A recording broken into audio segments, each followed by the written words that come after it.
There she is. Yay. Okay, Tiffany, I was telling them you've done all the research and have all the notes on. So I didn't really want to get into anything because I really want to talk about this offer pad and the open doors. And I was just telling them I had I was competing with Open Door for a listing in Durham. And I didn't want to jump right into that yet. And I brought up Mark Spain, and Mike and I were just having not really a dialogue, but we were trying to figure out what to call these folks. I call them disruptors. That's what I'm going to call them. You call them They're disrupting disrupting us or the industry. Exactly, they're disrupting the industry. But I tell you what, there is a term for them. Okay, what are they called? So they are called iBuyers. iBuyers. Yes. And even Keller Williams has one of those, right? We do. Yes. So we're going to talk about all that. Yes. All right.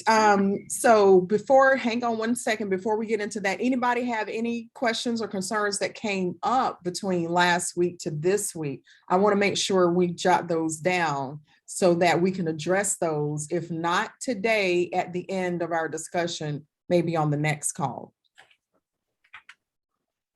I'm on the big hotline this week, so I've had some calls. I bet you have. But nothing that I couldn't handle. So, Mike, I love it.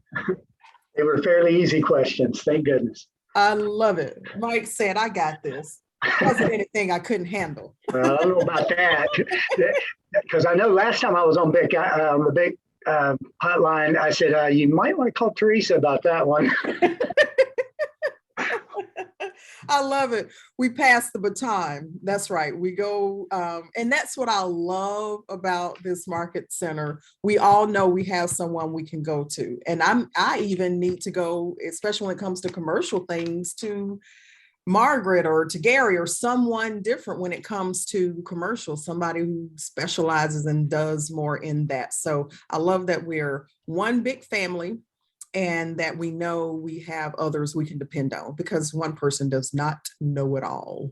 Then we would be God, and that's not my name on the birth certificate. Okay. All right. Well, won't take up any more time. I want to talk about, Tiffany, I know you got all the notes. You've done the research. I have lots and lots of notes about all of these things. Yeah. Okay. Who are we starting with? Where are we going with this? All right. So here we go. Oh, wait, is somebody asking a question? Okay. Where's Tiffany? Yeah. Okay, I believe so. Someone's not on mute, and we can hear background noise. Okay. All right.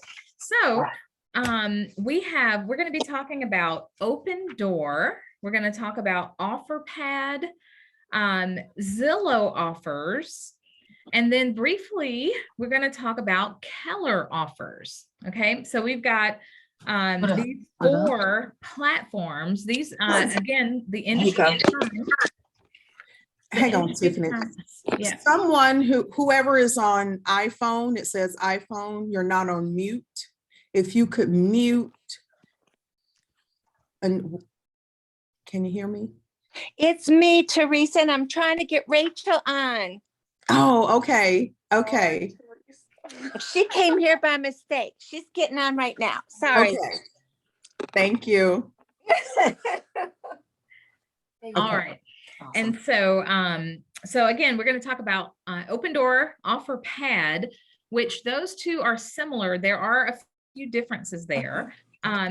Then Zillow created or has a platform called Zillow Offers to try to compete with this iBuyer concept.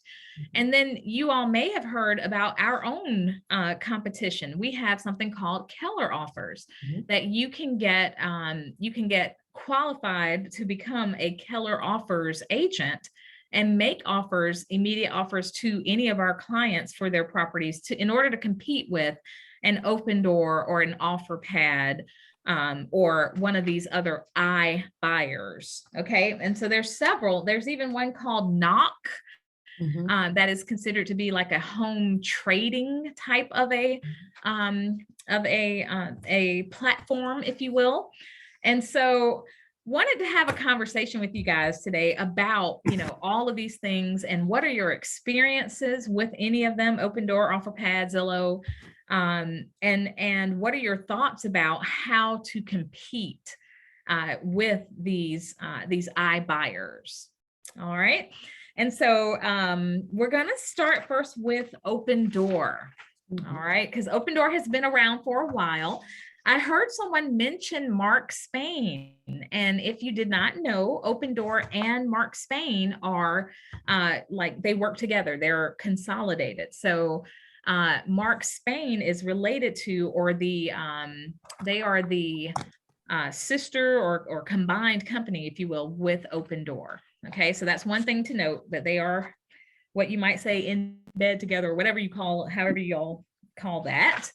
And so when it comes to Opendoor, essentially what they do is they are offering sellers the opportunity to sell their house without having to prep it, without having to get it show ready, without having to have people come into their homes.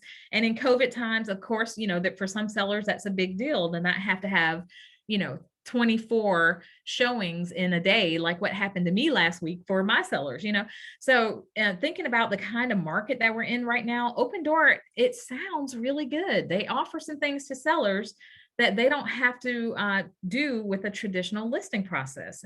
Preparing the home, they don't even have to do repairs that are needed.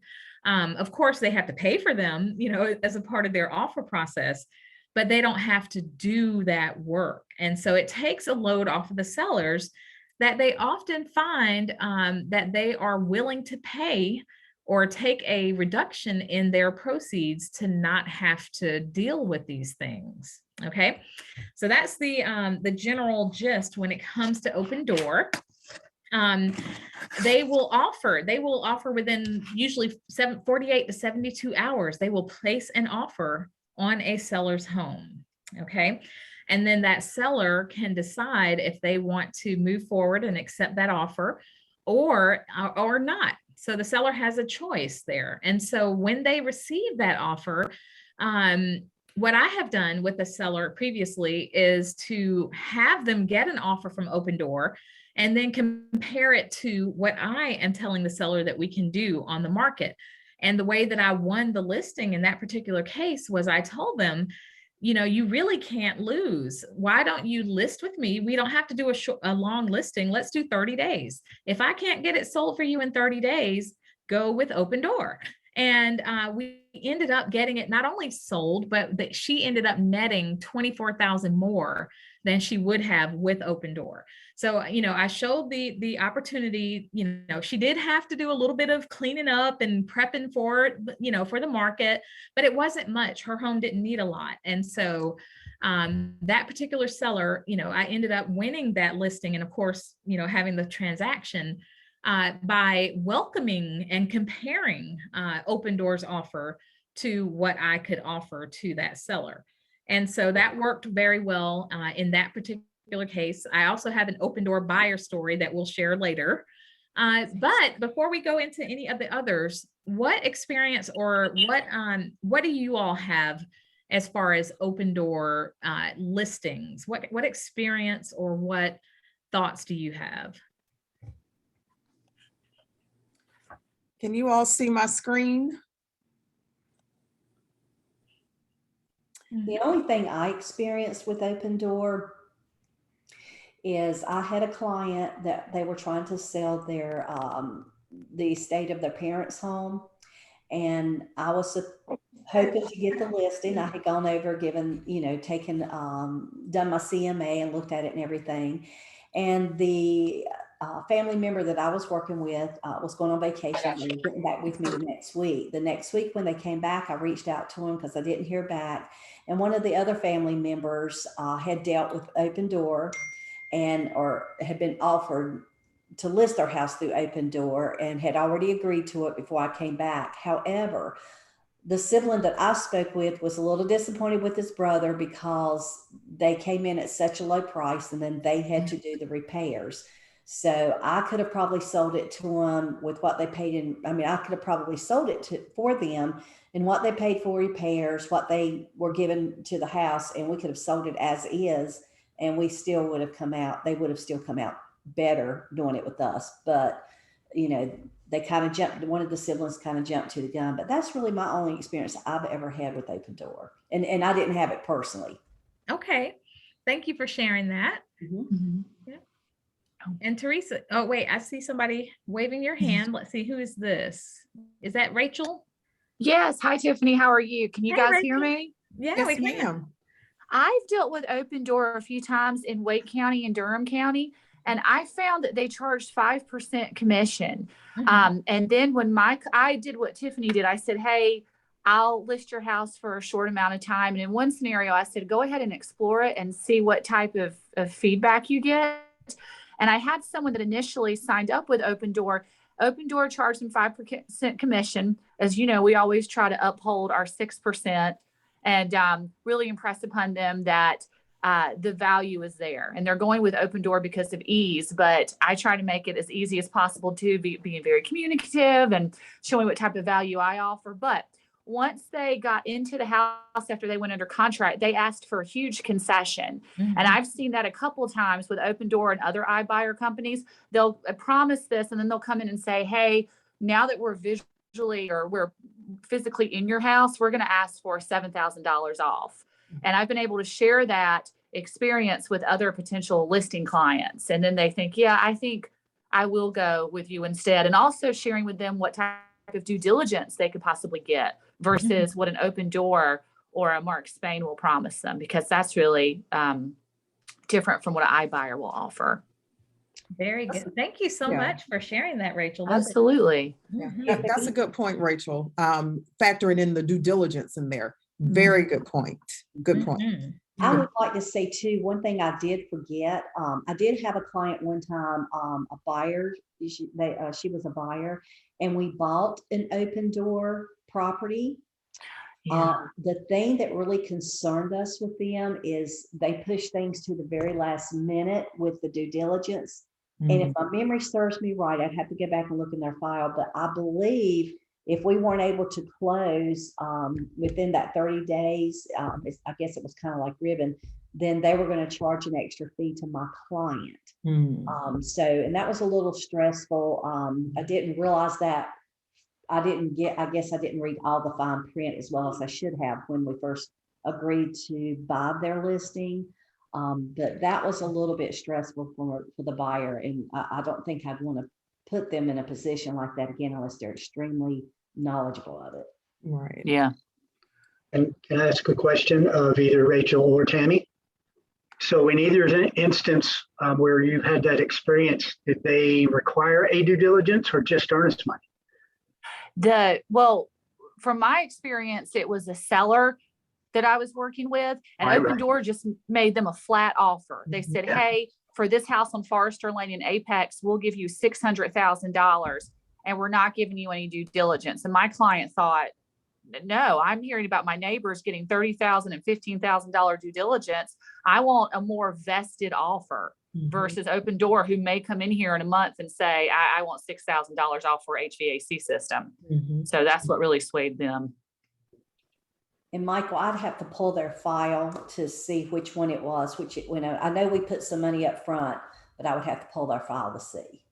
You know, and the reason I ask is if you deal with like a relocation company or foreclosure, they don't typically require due diligence, but they will require some sort of deposit, right? Yeah. And so I've never dealt with it. So I'm glad I'm here today to be able to hear this. And, you know, because I know moving forward, I'm probably going to run into it. Yeah.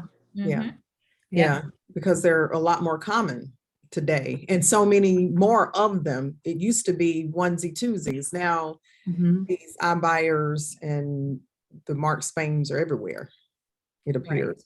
So yeah, I just put on the screen a sample of what was sent to the listing that I ended up winning. And I like what Rachel and Tiffany said. Their approach to it is actually being open to Open Door. Try them out if it doesn't, or try me out. If it doesn't work, you can go back to them, or, or vice versa. I like that approach. Well, I'm gonna tell you, I was upset when when they sent me this, because it told me they were entertaining Open Door. So I was completely bothered by it. So I went in there with, the CMA and told them that, and I did some history, did some research and looked at the history. Open Door was prevalent in that particular condo neighborhood. And they were known for going in there and buying low, then turn around and flipping it and selling it higher. So once I was able to provide that research and history to them, they said, oh, so they're buying it down here, selling it. Well, why can't we just sell it and do it that way? But suppose that history wasn't there. Suppose Open Door, this was the first property in a neighborhood they had attempted to buy, then I wouldn't have been able to have that history. So I like the strategy that Tiffany and Rachel gave. So I just wanted to share that. This it speaks to exactly what Rachel was saying. They're going to charge you 5% from the very beginning. They're going to offer one price, charge you a service fee, closing costs and repairs. And like Rachel said, they'll come back maybe further into the transaction and say, oh, by the way, because of this, that, and the other, we have to take 7,000 off or 5,000 off or whatever that number is. So just having that information, I'm glad we're having this session so we can all learn from this. Yeah. Well, thank you for sharing that. And so that is a part of Open Doors, their strategy, if you will, is that they will make a somewhat attractive offer. And generally the Open Door offers are what you might even consider to be close to market value. So they're not lowball like a lot of investor offers typically are, but again, they come after contract and then hit you with unexpected hidden fees, and so be prepared and warn your client about that when they are considering dealing with Open Door, or your potential client. And then the other thing is, again, showing them, the kind of market that we're in. Not only are they going to get above ask price, but again, as Rachel mentioned, due diligence up front that they can have immediately, and whether or not that buyer moves forward, so there's a lot of things that Open Door can't offer or can't compete when it comes to working with traditional real estate brokers.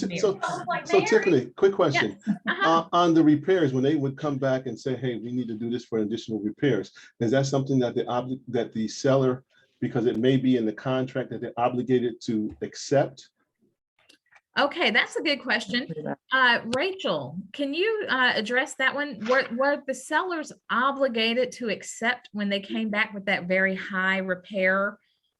No, they were not. They use a different proprietary contract, but these particular sellers, this offer did hinge on them buying another house. It was a rare contingency situation. So that's another thing I'll tell the clients now too. Hey, if you're trying to get into another home, we don't want to go with Open Door. We want to really be able to vet our particular buyers to make sure that they are secure, because I don't recall the exact language, but there was language in there that basically said they had the right, Open Door had the right to terminate at any time. And to answer your question, the sellers didn't have to accept it. It was almost like their own due diligence. Like their due diligence ended like 2 days before they were supposed to close. And they came back like at the 11th hour and said, we need X amount. So we need to, because we have to replace the HVAC, which I didn't really think was warranted, but it was like they had my clients between a rock and a hard place, and then they didn't really have a choice. And so they did not have to accept those terms. They were able to, they couldn't terminate as sellers, but of course the buyers terminated, Open Door terminated when they wouldn't agree to it, but they were not contractually obligated to move forward with the transaction. Okay. And so because they did not agree, then Open Door terminated. Yeah. Yes, Okay. they did. Yeah. Okay. And so then they came to me and they said, oh, we're ready for you to list your house now, or our house now. Yeah. Well, and some people have to learn the hard way. You know, part of working Yeah. with us is to try to help them not have to learn the hard way, but you know, however you learn, right? Yes, And yeah. speaking of that, that's what the point of today's, you know, discussion is, to help you guys not have to learn the hard way when dealing with these iBuyers. You know, what's a smart way to work with it or work around it? You know, again, don't necessarily discourage it, but go ahead and encourage and let them investigate and see some things for themselves, and how what you're saying differs from what they're doing and offering. Another quick thing about Open Door, they are actually under investigation, I believe, by the FTC. And there might be some major- Rachel, I saw that. I saw it. Your camera's on. But you know, just because of those very things, those hidden fees that they're coming back, there have been so many complaints that they are being investigated right now. So that's something to consider. So I don't know what the outcome is going to be, but it's good to have that knowledge when people are considering Open Door as an option for their home sale solution. Good to know. Open Door does not buy homes everywhere. They target really just the big areas, you know, Phoenix, Arizona, LA, Riverside, Sacramento, San Diego, Jacksonville, Florida. In North Carolina, they are only buying homes in Asheville, Charlotte, and the Triangle, Raleigh-Durham area. Those, so you don't find them everywhere. They're very, very specifically targeting just the hot areas. Their whole idea there is that they're going to buy, make a quick profit from the purchase, because they ding you with all the repair costs and all of those things, and they turn around and flip it and sell it for just a little bit more. So their profit plan is through volume. Okay, so they're not trying to get top dollar. They're just trying to get as much as they can out of every transaction, so that they can generally make a significant amount by the volume that they do. Now, from the buyer side of Open Door, I had a buyer side scenario as well. The buyer side, we were successful in the purchase, but again, there are some last minute surprises. As Tammy mentioned from her buyer experience, there could be some fees. If there were any kind of delays, there are additional fees that Open Door would charge. My experience was that down to the very day of closing, that it was very difficult to get the code to go do the final walkthrough for the closing. And so we were really on pins and needles, like, are we closing or not? We couldn't even get into the home. You know, it took an hour after the scheduled appointment to get someone to get access to the property, even though they have all electronic everything, you know. So there's a amount of uncertainty all the way till the actual closing. And you don't really want that as a buyer, you know, to be unsure on whether or not you're going to be successful in this transaction. And I even hear that Open Door is having a lot of problems right now because buyers don't want to deal with them, because they've heard of all the difficulty. And so their homes are staying on the market a lot longer than the market demands, because it's so difficult on the buy side for Open Door. What kind of buyer experiences do you all have? Well, you know, the one thing with Open Door is the ease of showing. They'll show to anyone. You download the app, you get the codes or what have you, and any buyer, anyone can go view. I was thinking I was on my phone and this popped up and I thought there was. So that's one thing. You know, you'll have buyers saying, well, if you can't show me, it's Open Door, I'll go see it myself. So I've shown several, haven't made any well, yeah, Okay. I don't think I've won any. Yeah, okay. Or do you want your desk back? No.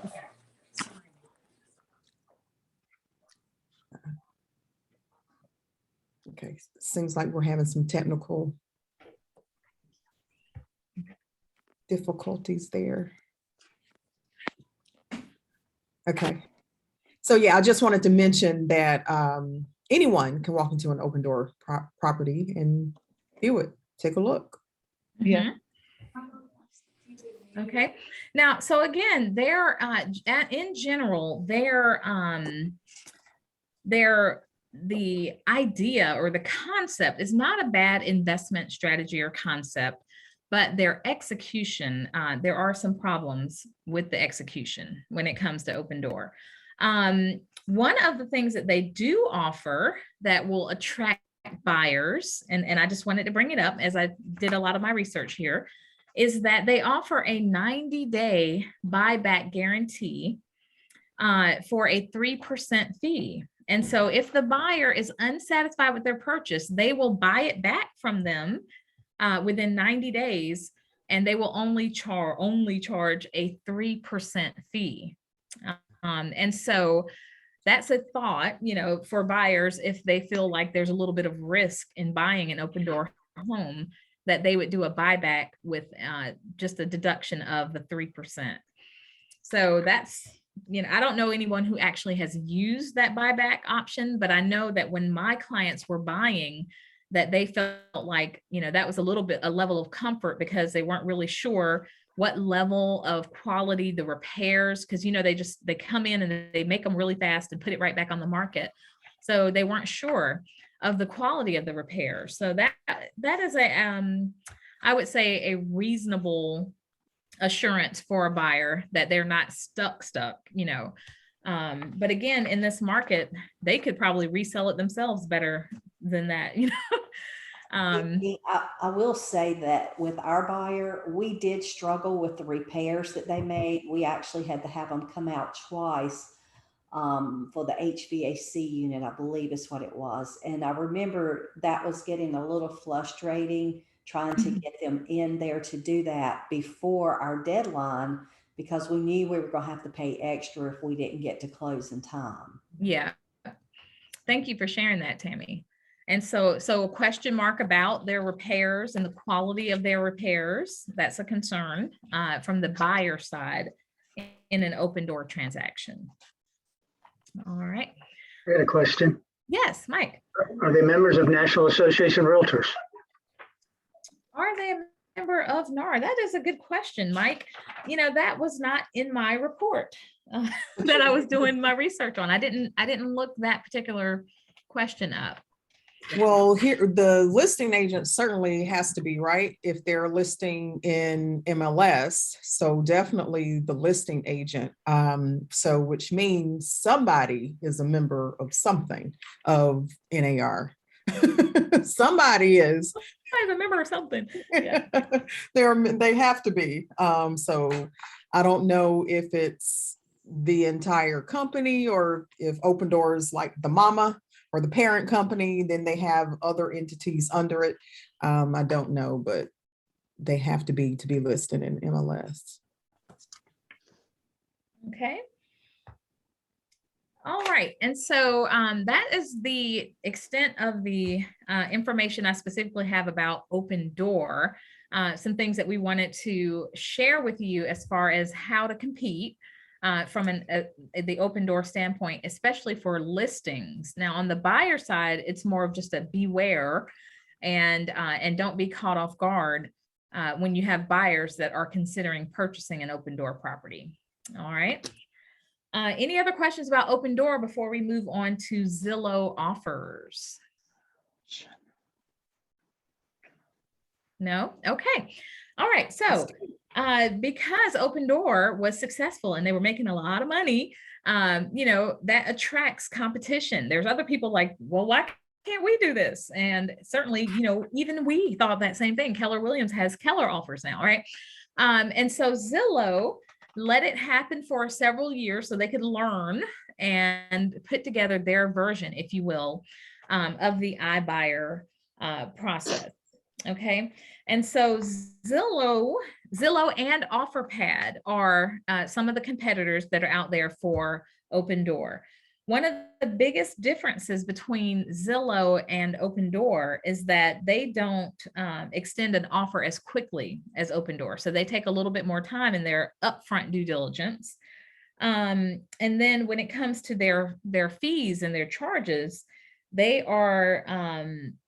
charge more than Open Door does, more than the 5%. So they tend to charge closer to 6%, more of what we as real estate brokers charge when it comes to their fees. All right. And so generally, per the research that I've done here, if a buyer or no, a seller were considering the two, it would generally appear on paper that they would be better off if they went with Open Door than the Zillow offers, because they don't offer things as quickly. They charge more in their upfront fees, but we don't have any specific details about if Zillow has the surprise repair fees, you know, after the fact. So we don't have that kind of feedback on the Zillow offers just yet. Has anyone in this group, have you had any experience with Zillow offers with your clients or your seller buyer clients? No? Okay. Well, just be aware that Zillow Offers is another iBuyer. They're competitive. They have a similar model to Open Door. And so you could reasonably expect a similar process. And again, instead of being against them, welcome, have your clients to ask for a Zillow offer and see how it compares to what you are finding in your MAs and this kind of market and what you could offer for them. And again, don't forget that golden gem that Rachel gave us about making sure you mention the DD that the client would get. I don't know for sure, but I doubt that the Zillow offers would have any significant due diligence with their offers, just like Open Door doesn't either. Okay. All right. When it comes to Zillow offers, they're fairly new compared to Open Door. So there's not a lot of feedback, positive or negative, compared to all the negative feedback that there is out there on Open Door. The next one that I want to talk about briefly here is OfferPad. When it comes to OfferPad, again, another iBuyer, someone else that's competing. Now, what OfferPad is they're not trying to compete with Open Door. They are choosing to operate in different markets. So if Open Door is choosing all of the big major cities, OfferPad is like, well, we can just do it in smaller cities. And so they're doing similar things, but they're not really truly in competition with Open because they don't work the same markets. Okay. Generally, OfferPad's fees are a little bit higher. They charge between 6%. On average, their fees are about 7% of the cost. And when it comes to OfferPad, the reason that they are as successful as they are is because they are not trying to compete with Open. So they pick totally different markets. Open Door is very specific in their areas and their markets, and OfferPad's like, okay, well, we'll take the rest, you know.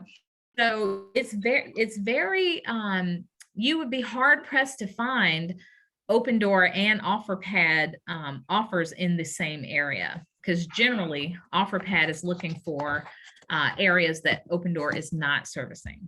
Okay, so that's the big difference between the two. They are still an iBuyer. They still offer, OfferPad usually offers an offer within 24 to 48 hours. And now the types of properties, this is interesting. They are specifically interested in single family homes built after 1960, worth at the most. So they don't want super high dollar. The most that they would be interested in is between 500,000 to 600,000. So they want 500,000 to 600,000 or less. And then they want lots that are less than 1 acre.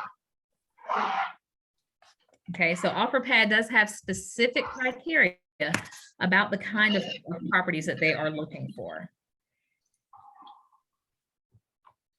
Now, just like Open Door, when it comes to OfferPad, they do have an additional 1% to 2% that they charge for closing costs and possible repairs that come up afterwards. So that part of their model is very similar to Open Door.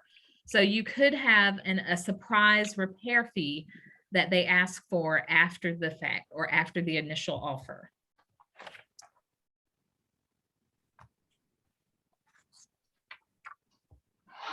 Okay, one other thing when it comes to OfferPad, their offers are non-negotiable.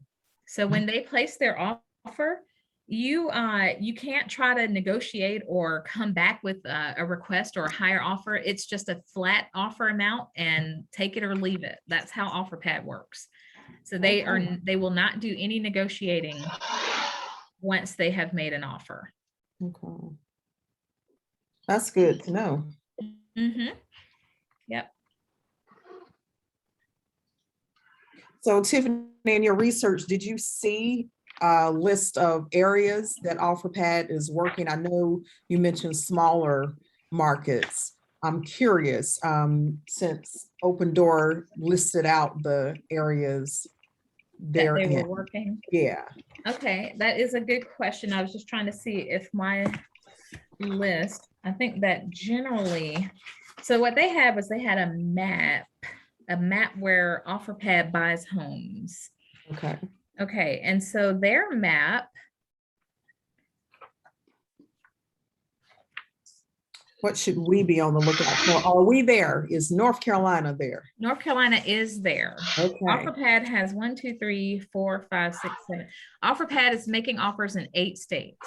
Okay. North Carolina is one of the 8. They're mostly Southeast. So we've got North Carolina, South Carolina, Georgia, Florida, and whatever that one is beside Georgia.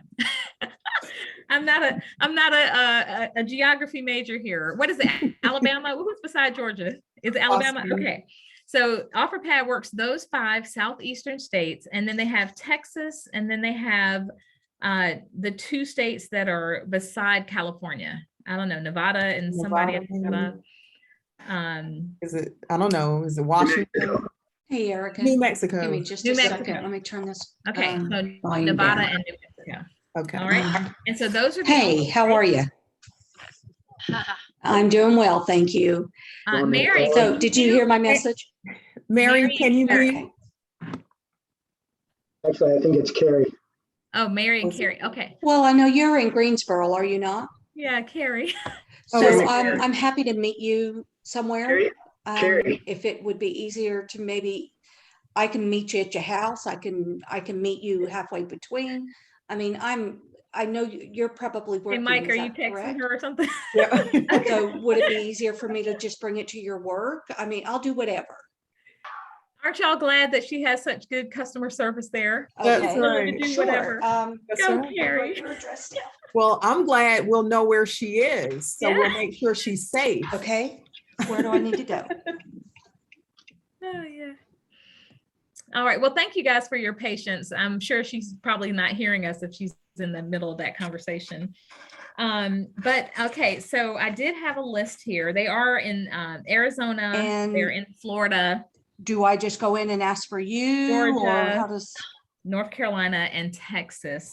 And again, those states that I mentioned earlier. Okay. So OfferPad is still, they are still working, Okay. Large areas. All but right, they're let's not see, it targeting the is, specific I'm ones on a that Open conference Door. call right now, or a Zoom call. When that ends at 2, can I maybe 3 o'clock? Would that be okay? You may Okay. have to have Carrie Very do a good. customer service training. Yep, no problem. Thanks, Erica. Bye-bye. Phone etiquette. Hey, Carrie. Can you hear us? Carrie, are you back? I am back now. Sorry, I was on the phone. Yeah, Oh, we that's know, we heard okay. it. Yeah, you forgot to mute yourself, so we heard your entire conversation there. Oh my gosh, I'm so sorry. But it's No, you great did such a customer good service. job going above and beyond. You are so Yes. wonderful. Yes. Yeah, like I'll She's meet you mine. anywhere. Okay, that's enough. You're embarrassing me. Right, I right. think you were great. It was good. Yeah. Phone etiquette. Yeah. Oh my. I'm just And here I thought I part of the group, right? I muted it, but apparently I didn't. I'm sorry. Okay. Quite all right.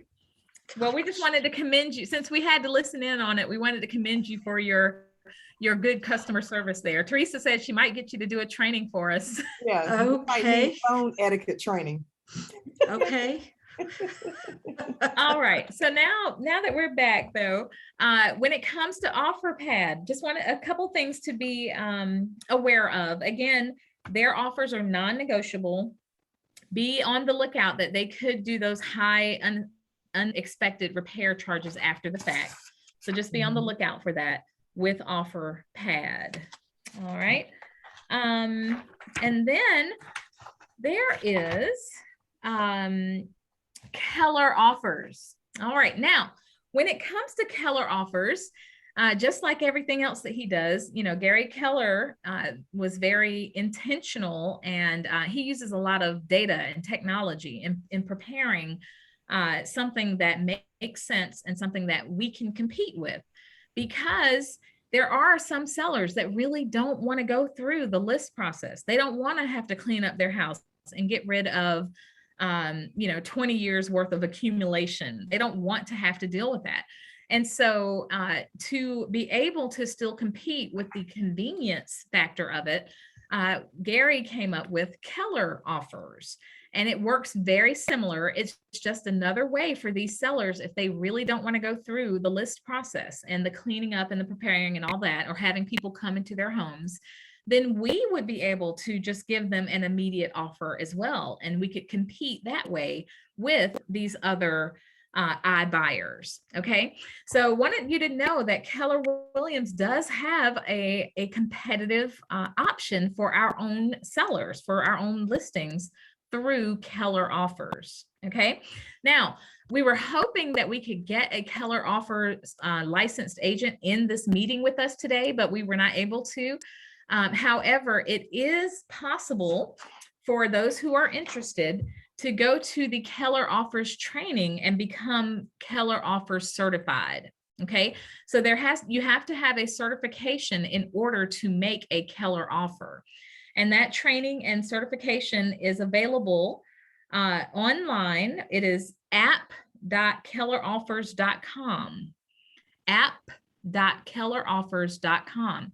So if you're interested in getting that certification, then any of our potential listings of any agent, if that seller is just like, I really just do not want to go through or go live to market, then it gives us an opportunity to still have some way to keep that seller client. We could make the offer from Keller Williams ourselves. Okay. Now, with the way Keller Offers works, there is a way for you to still be able to receive a referral commission if you're the would-be listing agent. Okay. And then you would get a referral on the sale, if you will, the purchase of it from Keller. And then you could get the referral to be the new listing agent once Keller sells the property again, if that makes sense at all. So there's two opportunities there. You would get a small referral fee initially, but then you would get the listing, is my understanding, when it comes to Keller Offers, once they have purchased it. So you stay connected to it. Now there's a lot more to learn about Keller Offers. And so again, if you're interested in that Keller Offers training, go to app.kelleroffers.com so that you can get more information about how that works. Okay, so there's a cash offer program, and then there's a ready to sell program. Mike. I'm actually, I think I'm still certified. I haven't heard from them or heard anything from them at all from Keller Off from that program. When I was certified, there was no guarantee that you would get the listing, but that may have changed. At first they were going to, it was a whole different format. So I don't know if there's anybody else that's on the call that is certified. But like I said, I've been certified for it was just after it came out, I got certified. Okay. But you haven't actually done any offers so that's what we're looking for is an agent who actually is maybe making the offers to find out what it looks like in actual practice. And so if we can find someone, we have our tentacles out, we're looking to see if anybody in our market center or maybe a nearby market center is actually participating in the Keller Offers. I believe Cindy did one or two early on as well. Cindy? And Cindy Dudley. And Yeah. Tammy, have you used it? Well, I have tried using it. In the very beginning, I sent in my own home just to see how it would work. They came in with a low figure. But I think when we first became certified, when it first came out, one of the goals for us as agents were to be able to get our foot in the door, letting sellers know that we can offer cash. And I sent, as a matter of fact, I think I sent 2 or 3 of those in, and they all came back low. However, it was an opportunity to get our foot in to where we could land the listing. I think that was one of the main things, because I know when I first got certified, I had to pay for it. I don't know if you even have to pay for it now, but It's free.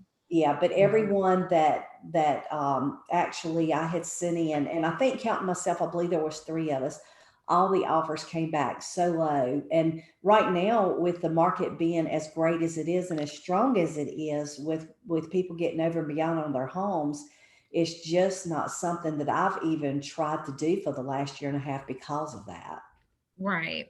Okay. Well, thank you for sharing that. And thank you for your honest feedback, because again, it's something that's fairly new, and an attempt to compete with what appeared to be something that was about to try to maybe take over. But what we're finding is that maybe, like Tammy said, maybe that's not really necessary in this market. And we are able to compete and still win our listings, even against the open doors and the offer pads, as long as you know how to compete and what to prepare your sellers for. Oh yeah, Teresa. Yeah, I was just going to reiterate what Tammy said. I was discussing with my coach our conversation here, talking about the offer pads and the open doors and all of that. And he reiterated to me that was the intent of Gary Keller, was to get your foot in the door. Let's have something where we can compete and offer something similar to get your foot in the door. Not so much to necessarily have them go the Keller Offers direction or path, but if we can get our foot in the door with that, we can at the same time show them another way, or we can get you this. And and in this market, it's not necessary, it's not even necessary to use a Keller offer. You can get so much more. I think the general number is, if it's 250,000 or more, they're seeing about a $17,000 increase from a open door to listing it on the market. Okay. So yeah, I think it is a good thing to have in your back pocket if you have to use it. Well, it's a great way to promote yourself too. As a matter of fact, I was just thinking as we were sitting here, I just made myself a note to publicize that on some of the places where I advertise, because it is a great opportunity, and your clients or people who see that, they're like, oh, they can give me a cash offer. I'm going to call them. And then when we give them that cash offer, and I'm like, well, I can really list it and get you a better price. So we're really a win-win either way with us, because we're going to get to turn around and list it again, so I just think I don't publicize it enough, but it is a win-win. Yeah, that's right. Win-win, Tammy. I like it. Yeah. All right. Well, I just want to thank all of you all for joining us and participating in this very interesting conversation. And I hope that you all learned some things about the differences between all these different competitors, if you will. Open Door, Offer Pad, Zillow Offers, and just a couple other names that are out there that are similar. There's one called Knock. And Knock is they're very specialized. What they do is they are trying to primarily work on trade-in transactions, where they have you to list, but then they won't put it on the market yet. So you're going to list it with them, but they help you find the property you're going to buy first and go through that process, and then they will buy yours from you And so it's a way to make it a seamless transaction by helping you with the buy first, and then they're going to purchase your home. So you would have listed it or be under contract to sell it with them. And so it can be a little bit complicated, but the idea is that it's supposed to allow these sellers to be able to stay in their home until they have actually found a home, bought it, move into that home, and then close on the sale. And then there's Ribbon. Ribbon has a similar concept of being able to be a financing option, if you will, for sellers who haven't sold yet to still be able to be competitive without having to place an offer with a contingency. Okay, so that's the thought process behind the Ribbon. And so again, it really helps you to be able to even be competitive, to be familiar, to know what is out there, what these programs offer, and how what we are offering differs. You're able to compete more. You're able to better answer your clients' questions and better serve them and help them to find the option that best meets their needs. Okay. And so again, thank you all for being a great part of that conversation. And any questions? Okay. Tammy, you mentioned that you've used you had a Ribbon transaction. All right. So tell us briefly, how we only have 5 minutes left here. How did that work, and what was the outcome for your seller in that Ribbon process? Okay, my seller found a home that they wanted prior to us being able to get their house listed on the market. And they really wanted this home. So we took advantage of Ribbon, and what they did is they had to pay 1% to use Ribbon as a cash backing guarantee. And we did not have to go into that we were a contingency sale, because Ribbon, of course, would have purchased the home and, worked through that. And I don't know if I can remember how they did it past that, because we didn't have to go that far. But it worked out really good for my seller. Of course, we turned around and put her house on the market just a few days later after she had gotten an accepted offer on the home she wanted. And we got her home under contract quickly. We had to pay 1% of the sale price in order to take advantage of their program. If we'd have gone over 30 days, we would have had to pay 2%. So they will work with you as far out, I think, as you need to, or maybe up to 90 days, but it worked really good. I've tried using it for a few buyers that didn't have to sell. And it's just a little bit harder right now in today's market to get that with some of my buyers. But as far as having someone listing and buying, it was great. It worked real well. I'd use them again. Tammy, quick question. That 1% or possibly 2%, was that owed up front or at the time of closing on that home they had to sell? It was they actually used it as far as it was split up between their due diligence and their earnest money. Okay. So what they put up for due diligence and earnest money had to equal that amount. So it was put up front. Okay. Okay. So. Gotcha. Okay. Very nice. Well, thank you for sharing that. That's useful and helpful information as well about Ribbon being a potential option so that sellers don't have to be so pressed to sell with the fear of not finding something to buy.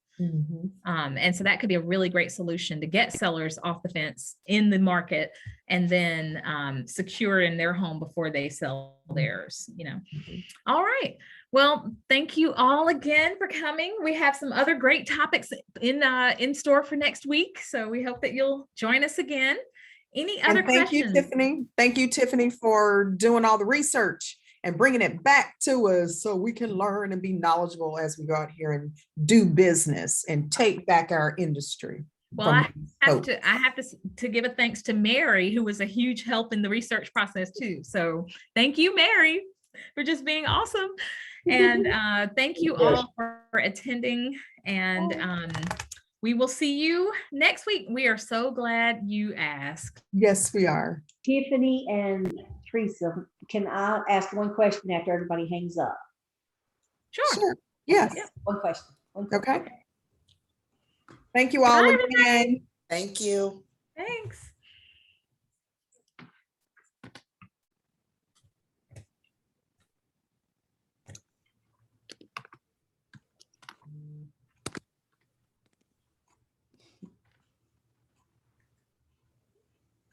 Well, Miss Tammy, I think maybe some folks might not be plugged in or know that we're done now. Do you want to go ahead and ask? I Or do. yeah, okay. Well, let's see. Yeah, here, there. Let me see if it. Yeah, okay, there you go. All right, and it's okay. I don't know whose iPhone that is, but anyway, okay. So I have a client that we well, first of all, we have an agent that I'm not sure if he's active anymore. I don't think he is. I know he doesn't practice. He came on board a few years back. And he gave me a referral of a home that just listed actually right before I got on the call. That's why my phone's been burning up. So with that said, I would like to do something for him. He was an active agent. I'm not sure if he still is. I'm not really sure how to handle that, but I definitely want to do something with him, So what would you suggest? Okay, that's a good question. I would suggest, first of all, find out if he was active or not at the time of referral. If he was active, at least at the time that he made the referral, then you could do a traditional referral fee. Right. If he was not active at the time of referral, you have to give him a big hug and a thank you. Well, maybe you can't hug in this market, right? I knew you were going to say that. A big hug and thank you. Give him some love and tell him to get back active again. So next time you can give him a referral fee. All right. That's what I legally have to tell you. I know. Wink, wink. Yeah. I know. So if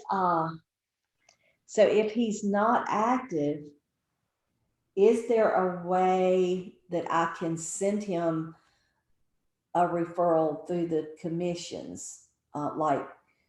Is there a way can I not give him a referral at all? You cannot. Yeah. So if he was not active at the time that he made the referral to you, you cannot give him any kind of referral. I'll tell you, like I tell my students in my class, my mom, by the way, refers people to me all the time, and she is not actively licensed. And she's always like, I want my referral fee. And I tell her, go get your license and I could give you one. So, you cannot pay referral fees, bird dog fees, or anything like that to people who are unlicensed. But I can always give my mom a birthday gift or a thank you because you're awesome, because you're my mom. Right. I can do anything I want as just a love gift that's not associated in any way with the transaction. Right. Okay. And I would just need to find out from him if he's active or not. Or you can even look him up on the Real Estate Commission's website. Think about that. Okay. Yeah. All right. I just didn't know because, like I said, I know he was with us. I know he had some family issues taking care of his parents, and he just could not pursue. He actually got his license when I did. Oh, wow. Okay. Yeah, so, but anyway, I definitely, want to acknowledge him. So, all right. Thank you, guys. I enjoyed it. I hate I missed last week's, but I enjoyed this one. Well, thank you. Can I ask a question? Someone else have a question? Hi, Mary. Hey, Teresa. Yeah, I have a question about the contingency and due diligence pending and under contract and all that stuff. Yes, and the different MLS have them so mixed up, and also people with their terminology and signs. Some people when it goes pending or under contract or contract pending, they put sold on their signs. And I just have a question. I don't know if that's too long for this moment, but in general, looking at even for instance Triad, and if you get an offer accepted and you don't want to do due diligence pending, or you don't want to do pending accepting backup offers, what is the proper thing in all three of these MLS? That's my question. Okay, so you're talking about in the MLSs, what do the difference that I don't know the plural for status. Yes. Well, what do the different statuses, and I know that's not what it is, mean for in each MLS. Am I hearing that right? Yes, because in triangle, for instance, mhm. you have all pending, you have contingent, you have pending. Mhm. And so I'm trying to decipher, because I have not been going in and changing dates. Or, if you've gone through the due diligence period, and like one of them asks pending date, Mhm. and then they also ask let's see, well, due diligence. Okay, like they ask for the due diligence end date, and then they ask for the Mhm. pending date on the same Mhm. screen. And so Mhm. it's they're so different, all three of them, and I just want to be certain that I'm sure I have not been doing it correctly. So I want to be certain what is the correct way.